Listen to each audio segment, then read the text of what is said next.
بسم اللہ الرحمن الرحیم قال اللہ تعالی فی الکلام المجید قل لا اسألکم علیہ اجرا الا المودۃ فی القربى صدق اللہ العظیم ان اللہ وملائکتہ یصلون علی النبی یا ایھا الذین آمنوا صلوا علیہ وسلموا تسلیما۔ کوئی زبان خاموش نہ رہ پڑے۔ الصلاۃ والسلام علیک یا سیدی یا رسول اللہ وعلی آلک واصحابک یا سیدی یا حبیب اللہ۔ حضرات وقار، آج 15 رمضان المبارک 1445 ہجری کا بابرکت دن ہے۔ آج سے ٹھیک 1442 سال پہلے اللہ تعالیٰ کے پیارے محبوب کے آنگن میں جناب حضرت علی المرتضیٰ شیر خدا اور سیدہ کائنات فاطمہ الزہرا سلام اللہ تعالی علیہا کے آنگن میں ایک ایسا پھول کھلا جو سورہ کوثر کی مکمل تفسیر بن کر آیا۔ میری مراد شہزادہ مصطفیٰ راقب دوش مصطفیٰ جناب حضرت امام حسن مجتبیٰ سلام اللہ تعالی علیہ، آج آپ کا یوم میلاد ہے۔ بھائی کوثر کی آج ختم قرآن شریف ہے۔ ہمارا بچپنا کوثر صاحب کے ساتھ گزرا ہے، کھیلے ہیں مل کر۔ ان کے اچانک اس طرح سانح ارتحال سے یقیناً ہر مسلمان کو دکھ ہوا ہے۔ جوانی میں وہ داغ مفارقت دے کر اللہ تعالیٰ کی بارگاہ میں پہنچے ہیں۔ اللہ تعالیٰ ان کی قبر کو ذکر خدا و مصطفیٰ اور ذکر اہل بیت سے منور فرمائے۔ مالک ان کی برز کی منزلیں آسان فرمائے اور پسماندگان کو، ان کے بھائیوں کو اللہ صبر جمیل عطا فرمائے۔ مختصر سے وقت میں پاکوں کا ذکر کر کے محفل کو پاک کرتے ہیں اور اس پاکی کو کوثر بھائی کی قبر تک احسان کرتے ہیں تاکہ اللہ تعالیٰ اس ذکر خیر سے ان کی قبر کو مزید روشن فرمائے۔ حضور رحمت عالم صلی اللہ علیہ وسلم، اللہ تعالیٰ نے آپ کو بیٹے بھی عطا فرمائے اور بیٹیاں بھی عطا فرمائیں۔ اللہ کے محبوب صلی اللہ علیہ وسلم کے فرزندان مکہ المکرمہ میں باری باری فوت ہو گئے۔ جب اللہ کے محبوب کے بیٹے فوت ہو رہے تھے اور آخری بیٹا حضرت ابراہیم کا انتقال ہوا جو حضرت ماریہ قبطیہ کے بدن اطہر سے تھے، تو ابو جہل نے سین حرم میں کھڑا ہو کر کہا تھا، مکہ کے سرداروں، اب محمد کے خلاف پروپگنڈا کرنے کی ضرورت نہیں ہے، اس کو نیچا دکھانے کی اور اس کو مارنے کی یا اس کو کاہن اور جادوگر کہنے کی ضرورت نہیں ہے، کیونکہ اس کا آخری بیٹا تھا جو مر گیا۔ لوگوں کا نسب بیٹوں سے آگے چلتا ہے، مشن بیٹوں سے آگے چلتا ہے۔ اب نہ رہے گا بانس، نہ بجے گی بانسری۔ اب چونکہ محمد کا بیٹا مر گیا، لہٰذا یہ بھی اپنے یعنی کہ وقت مقرر پر دنیا سے کوچ کر جائیں گے، تو یہ جو اسلام کا انہوں نے علم بلند کیا ہے یہ اب گر جائے گا، اور جو یہ روشن ہوا تھا یعنی کہ چراغ، یہ بجھ جائے گا، اور ہم کو ان کے خلاف اب مزید زور لگانے کی ضرورت نہیں ہے۔ جب یہ بات ابو جہل نے کی اور یہ بات چلتے چلتے حضور تک آئی تو حضور کے قلب اطہر پر یہ بات تیر کے نشتر کی طرح آ کر لگی۔ اللہ کے محبوب کا دل غمگین ہوا کہ میرا بیٹا مرا ہے اور لوگ یہ باتیں کرتے ہیں کہ محمد ابتر ہے۔ انہوں نے کہا کہ محمد ابتر بولتے ہیں دم کٹے کو، نامکمل کو، ادھورے کو، کہ محمد تو اب ادھورا ہو گیا ہے۔ جس کا بیٹا مر جائے اور پیچھے بیٹا اور کوئی نہ ہو تو اس کا نام بھی پھر باقی کوئی نہیں رہتا۔ کہتے ہیں کہ بیٹوں سے باپوں کے نام باقی رہتے ہیں، اب بیٹا کوئی نہیں رہا تو نام بھی باقی نہیں رہے گا، لہٰذا محمد ابتر ہے۔ لوگوں نے کہا محمد ابتر ہے۔ اللہ تعالیٰ نے اپنے محبوب کے دل کو غمگین پایا، فراز عرش جبریل کو حضور کی بارگاہ میں بھیج دیا، کہا محبوب پریشان نہ ہو، انا اعطیناک الکوثر، فرمایا محبوب ہم نے آپ کو کوثر عطا فرمائی ہے۔ علماء فرماتے ہیں کوثر سے کیا مراد ہے؟ ایک تو ہے حوض کوثر، ایک تو ہے جام کوثر۔ فرمایا محبوب حوض کوثر بھی آپ کی، جام کوثر بھی آپ کا، اور کوثر مبالغہ کا صیغہ ہے۔ فرمایا محبوب ہم نے آپ کو جو کچھ بھی دیا ہے تھوڑا نہیں دیا، ہم نے آپ کو یہ کثیر عطا فرمایا ہے۔ علم دیا تو کثیر عطا فرمایا، زہد دیا تو کثیر عطا فرمایا، تقوی دیا تو کثیر عطا فرمایا۔ فرمایا نبوت دی تو ایسی عالمگیر نبوت عطا فرمائی کہ کائنات کے چپے چپے میں ان الدین عند اللہ الاسلام کا اب نعرہ آئے گا۔ اور محبوب ہم نے آپ کو اولاد دی ہے تو اولاد بھی کثیر عطا فرمائی ہے۔ بظاہر تو حضور کا بیٹا فوت ہو چکا تھا اور پیچھے اور بیٹا کوئی نہیں تھا۔ قرآن کہتا ہے محبوب ہم نے آپ کو کثرت اولاد عطا فرمائی ہے۔ اور وہ اولاد کیسی؟ اللہ کے محبوب فرماتے ہیں ہر عورت سے پیدا ہونے والے بیٹے کا نسب اس کے باپ سے ہوتا ہے، سوائے مجھ محمد کے میرا نسب علی اور فاطمہ سے پیدا ہونے والے بچوں سے ہے، ان کا میں باپ ہوں، ان کی میں اولاد ہوں۔ فرمایا وہ میری اولاد ہے اور میں ان کا ولی ہوں۔ اب جو بھی علی اور حسن، علی اور فاطمہ الزہرا سے پیدا ہوگا بظاہر پیدا ان سے ہوگا، لیکن وہ اولاد محمد مصطفیٰ ہوگا۔ فرمایا محبوب یہ کہتے ہیں کہ تو اب تر ہے، فرمایا اے محبوب تو دیکھے گا اور یہ زمانہ قیامت تک دیکھے گا، کائنات کے چپے چپے میں سادات کرام ہوں گے، کہیں حسنی سید ہوگا، کہیں حسینی سید ہوگا۔ محبوب ان کے بیٹے مر جائیں گے، ان کے نام ختم ہو جائیں گے، قیامت تک ایک نام باقی رہے گا، یا خدا کا نام رہے گا یا پیارے مصطفیٰ کا نام باقی رہے گا۔ آپ لاہور چلے جائیں، راوی کا کنارہ کراس کریں، سامنے ایک مرد درویش لیٹا ہوا ہے، جس کے لوہے قلم پہ، جس کے لوہے جب وہ قبر پہ لکھا ہوا ہے گنج بخشے فیض عالم مظہر نور خدا ناقصاں را پیر کامل، کہ وہ کامل لارا رہنما یہ کون ہے؟ یہ امام حسن مجتبیٰ کا پیارا بیٹا ہے۔ کراچی چلے جاؤ، ساحل سمندر پر ایک درویش قلندر لیٹا ہوا ہے جس کو کہتے ہیں عبداللہ غازی، یہ کون ہے؟ یہ امام حسن کا بیٹا ہے۔ بغداد چلے جاؤ، ایک جب وہ حسنی حسینی سید لیٹا ہوا ہے جس کو دنیا غوث اعظم کے نام سے جانتی ہے، یہ کون ہے؟ امام حسن کا بیٹا ہے۔ فرمایا محبوب یہ لوگ کہتے ہیں کہ تو اب تر ہے، نہیں محبوب ہم تم کو ایسی پاکیزہ اور ایسی صالح اولاد دیں گے، لوگوں کے نام مٹ جائیں گے، محمد تیری اولاد کا نام ہمیشہ باقی رہے گا۔ آج کا دن 15 رمضان المبارک کا دن ہے، اور 15 رمضان المبارک سن 3 ہجری کو اللہ کے محبوب کے پیارے پیارے گھر میں حضرت امام حسن مجتبیٰ کی ولادت باسعادت ہوئی۔ حضور کو خبر ملی تو حضور دوڑے دوڑے اپنی بیٹی فاطمہ الزہرا کے گھر میں آئے، اپنے نور نظر امام حسن مجتبیٰ کو اپنے ہاتھ پر اٹھایا، آپ کے کاندھے اپنے ماتھے پر بوسہ دیا، اور بوسہ دے کر علی کی طرف متوجہ کر پوچھا علی کیا نام رکھا ہے؟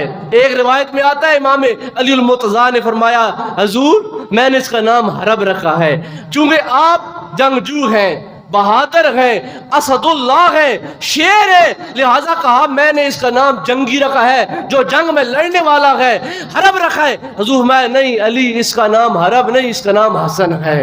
ایک روایت میں آتا ہے حضور نے پوچھا علی تو نے اس کا نام کیا رکھا؟ تو جناب علی نے کہا حضور میں آپ سے سبقت کیسے لے سکتا ہوں، مجھے معلوم ہے آپ اس کا نام رکھیں گے۔ حضور نے فرمایا ہاں علی اگر تو مجھ سے سبقت نہیں لے سکتا تو میں خدا سے سبقت نہیں لے سکتا۔ ابھی میری بارگاہ میں جبریل آئے اور جبریل نے کہا یا رسول اللہ اپنے بیٹے کا نام حسن رکھ دیجئے، اور جب امام حسین پیدا ہوئے ایسا ہی ہوا، حضور نے نام حسن رکھا اور حسین رکھا۔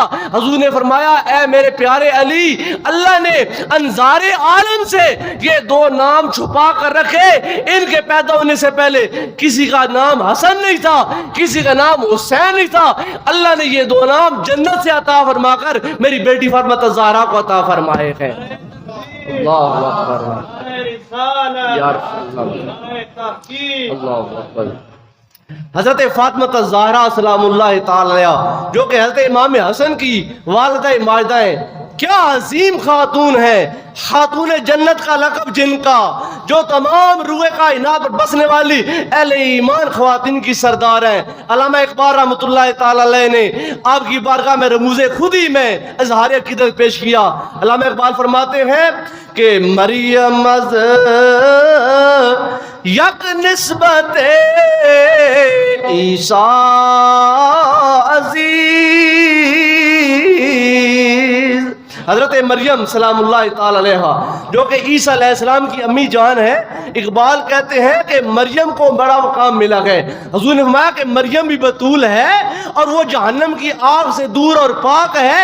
اللہ نے اس زمانے کی عورتوں پر جناب مریم کو فوقیت اور مرتبہ عطا فرمایا اور ان کو بھی جنتی ہونے کا اعزاز عطا فرمایا۔ فرمایا جناب مریم کو ایک نسبت ملی اور وہ نسبت ہے کہ وہ حضرت عیسیٰ علیہ السلام کی امی جان ہے۔ لیکن سنیں، آپ فرماتے ہیں کہ مریم از یک نسبت عیسیٰ عزیز، از سہ نسبت حضرت زہرا عزیز۔ فرمایا فاطمہ الزہرا کو اللہ نے 3 نسبتیں عطا فرمائی ہیں، اور وہ کون سی؟ فرمایا نور عین، نور چشمے عین، رحمت للعالمین، امام اولین و آخرین۔ اور دوسری نسبت فرماتے ہیں بانو تاجدار حل عطا، مرتضی مشکل کشا، شیر خدا۔ فرماتے ہیں حضور کی آنکھوں کی ٹھنڈک ہے وہ حضور جو اولین کے بھی سردار ہیں آخرین کے بھی سردار ہیں، اور فاطمہ اس مرد جلی کی بیوی ہے جس کو اللہ نے اپنا پسندیدہ بھی بنایا، مشکل کشا بھی بنایا اور شیر خدا بھی بنایا ہے۔ اور تیسری نسبت آپ فرماتے ہیں کہ مادر مرکز پرکار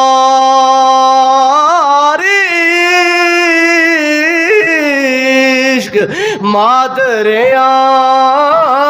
قافلہ سالار عشق۔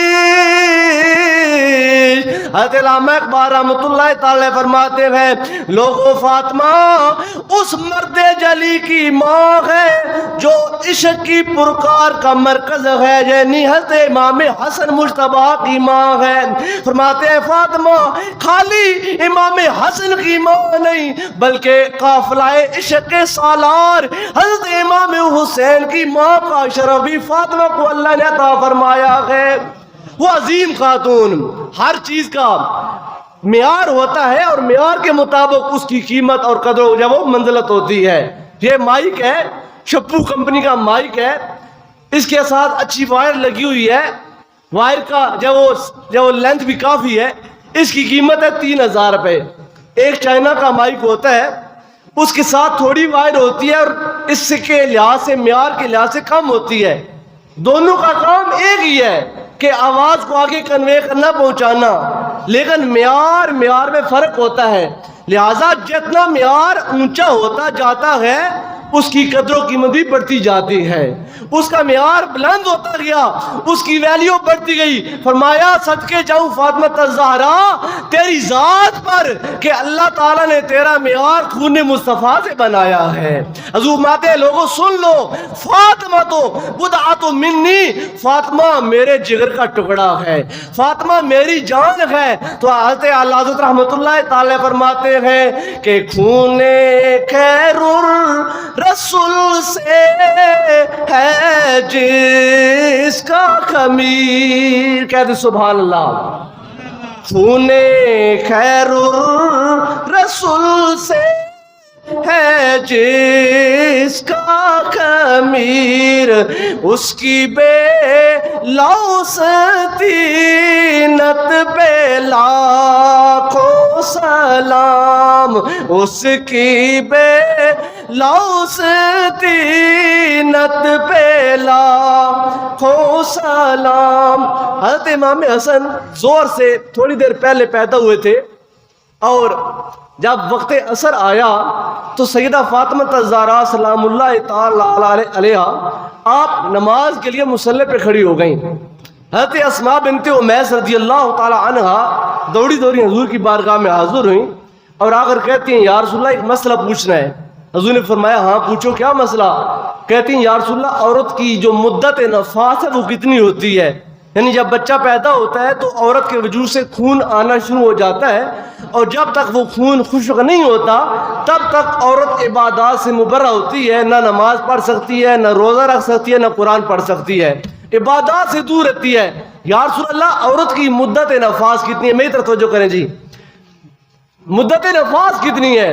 حضور نے فرمایا کہ زیادہ سے زیادہ 40 دن ہوتے ہیں، 40 دن سے زائد مدت نفاس نہیں ہے۔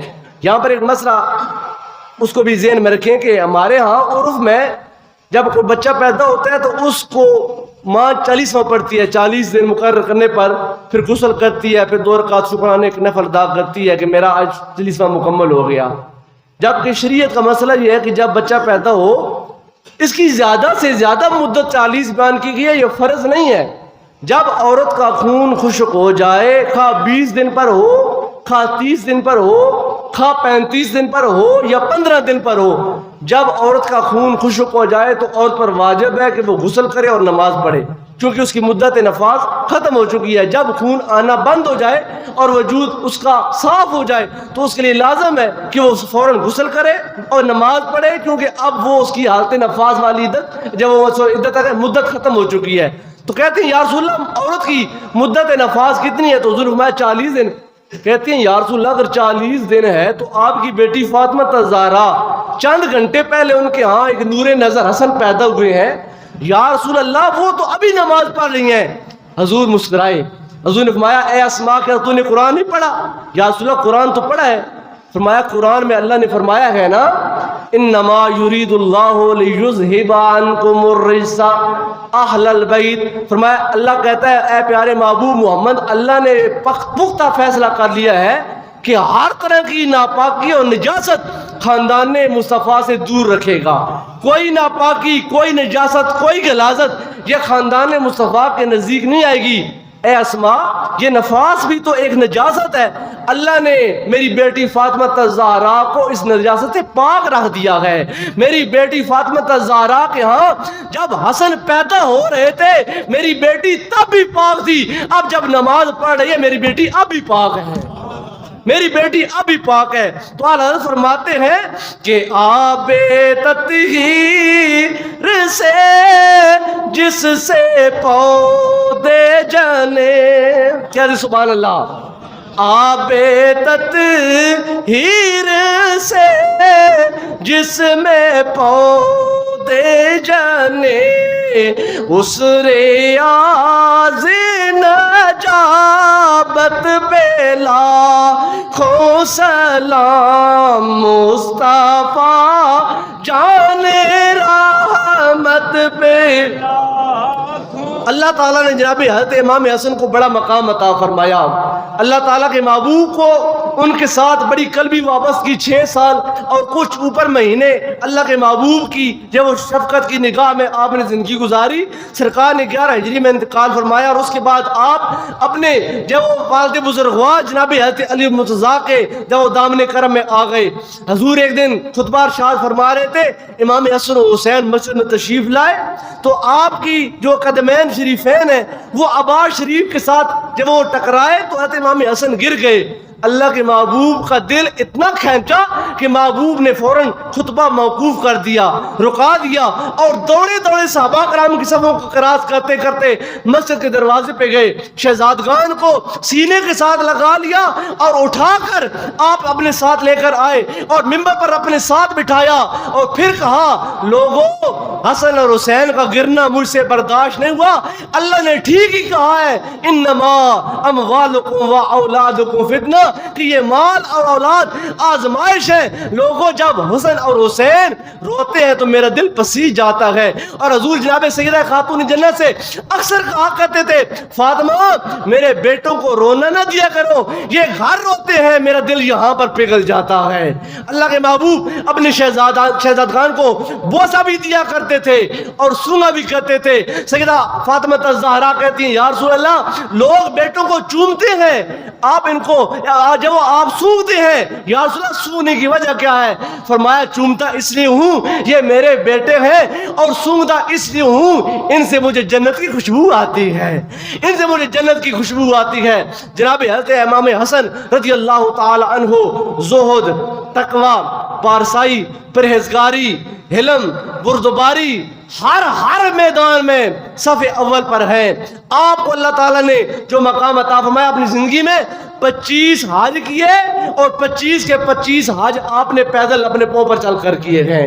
اللہ تعالیٰ نے یہ آپ کو ملکہ عطا فرمایا اور آپ کا وصال پر ملال 28 صفر کو سن 50 ہجری میں آپ کی اپنی اہلیہ جودہ بن اشعث جب ان کو ورگلا کر جب دشمنان دین نے آپ کو زید دلوایا تھا، حضرت امام حسن رضی اللہ تعالیٰ عنہ آپ قرآن پر عمل ہے۔ اللہ کے محبوب جب جانے لگے نا دنیا سے تو محبوب نے کہا لوگوں میں جا رہا ہوں لیکن تمہارے اندر میں 2 بھاری چیزیں چھوڑ کر جا رہا ہوں، ایک قرآن ہے، ایک میری آل ہے، اور یہ دونوں لازم ملزوم ہیں۔ جہاں پر قرآن ہوگا وہاں پر آل ہوگی، جہاں پر آل کا ذکر ہوگا وہاں آل بیت کا ذکر اور قرآن کا ذکر لازم ہوگا۔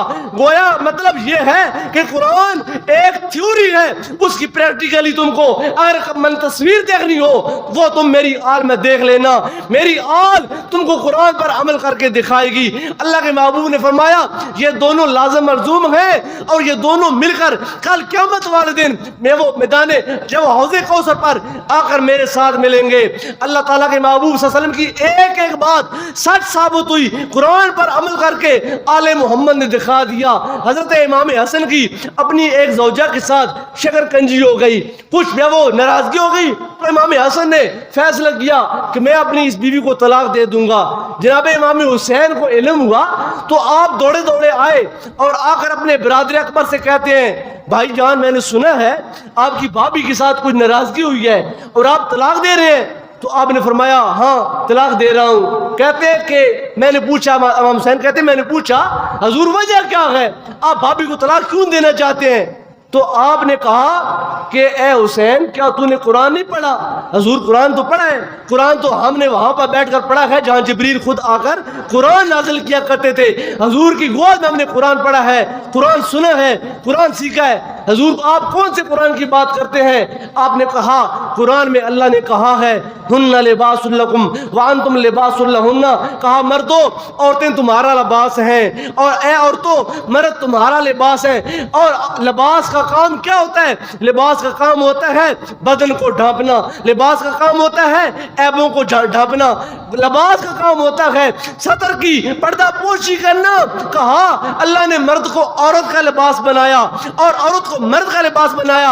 اے میرے پیارے بھائی حسین تو مجھ سے میری بیوی کے بارے میں بتاتا ہے، پوچھتا ہے میں کیا اپنا لباس خود اتار دوں، یعنی میں تمہارے سامنے اپنی بیوی کا گلہ کروں؟ تو جو بندہ اپنی بیوی کا گلہ کسی اور کے سامنے کر رہا ہوتا ہے در حقیقت وہ اپنا لباس خود اتار کر اپنے آپ کو ننگا کر رہا ہوتا ہے۔ کہا اے میرے پیارے بھائی حسین میں تیرے سامنے اپنی بیوی کا کوئی گلہ نہیں کرنا چاہتا، یہ میرا اور میری بیوی کا پرسنل میٹر ہے، یہ ہمارا ذاتی مسئلہ ہے، میں اور وہ خود اپنے مسائل کو حل کریں گے، میں تیرے ساتھ اپنے گھر کا مسئلہ ڈسکس نہیں کرنا چاہتا۔ امام حسین چلے گئے، آپ نے اپنی بیوی کو طلاق دے دی، بیوی اپنے گھر چلی گئی، اور جب طلاق ہو گئی امام حسین دوبارہ حاضر ہوئے، حضور اب تو تمہارا اور ان کا تعلق ٹوٹ چکا ہے، اب تو طلاق ہو چکی ہے، حضور اب بتا دیں آپ نے بیوی کو طلاق کیوں دی ہے؟ آپ نے فرمایا، مسکرا کر کہا، اے میرے پیارے بھائی حسین، اب وہ نامحرم بیوی ہے، میں نامحرم بیوی کو ڈسکس نہیں کرنا چاہتا، وہ پہلے میری بیوی تھی، میرا لباس تھا، میں اپنے لباس کو آپ کے سامنے کھولنا نہیں چاہتا تھا، اب چونکہ میں اسے طلق رہا نہیں ہے، میں اس نامحرم عورت کو آپ کے سامنے جب وہ کھولنا نہیں چاہتا۔ امام حسین آگے بڑھے، اپنے بھائی کے دائیں ہاتھ پر بوسہ دیا، کہا صدقے جاؤں پیارے بھائی حسن، آپ نے قرآن کی عملی تفسیر آگے دکھا دی ہے۔ یہ ہے کردار آل محمد کا، اور یہ ہے کردار آل رسول کا۔ جناب امام حسن رضی اللہ تعالی عنہ حضور کے نور نظر ہیں، حضور کے آنکھوں کا نور ہے، اور حضور رحمت عالم صلی اللہ علیہ وسلم ان کو اپنے کاندھے پر بٹھاتے اور کاندھے پر بٹھا کر کہتے، اللہم انی احبہما، اے اللہ میں حسن اور حسین دونوں سے پیار کرتا ہوں، اے اللہ یہ مجھے بڑے اچھے لگتے ہیں، فاحبہما، اے اللہ تو بھی ان دونوں سے پیار کر، فاحبہ میں یحبہما، اور قیامت تک جتنے روح زمین پر آنے والے اہل ایمان ہیں، جو ایماندار میرے بیٹے حسن اور حسین سے پیار کرے، مالک تو سے پیار فرما۔ اللہ تعالیٰ کی بارگاہ میں دعا ہے، اللہ تعالیٰ ہم سب کو محبت اہل بیت اور مودت آل محمد نصیب فرمائے۔ اللہ تعالیٰ ہم کو زندگیاں اور موتیں آل محمد کی محبت اور غلامی میں عطا فرمائے۔ جتنا ذکر خیر اول تا آخر ہوا، تلاوت سے لے کر بیان کے اختتام تک، اس کا سارے کا ثواب ملا کر ہم اپنے پیارے بھائی کوثر عباس کی روح کو احسان کرتے ہیں۔ مالک اس ذکر خیر کی برکت سے، اس عشر مغفرت کی برکت سے، اور آج کا دن چونکہ موسوم ہے امام حسن مجتبیٰ کی ذات عالی سے، ان کا واسطہ دے کر اللہ کی بارگاہ میں دعا کرتے ہیں، مالک ہمارے بھائی پر رحم فرما، ان کی خطاؤں سے درگزر فرما، اور ان کو جنت میں عرفہ اور اعلیٰ مقام عطا فرما، اور امام حسن مجتبیٰ کی خاص ان کو خاص نگاہیں عنایت نصیب فرما۔ آمین۔ وآخر دعوانا الحمدللہ رب العالمین۔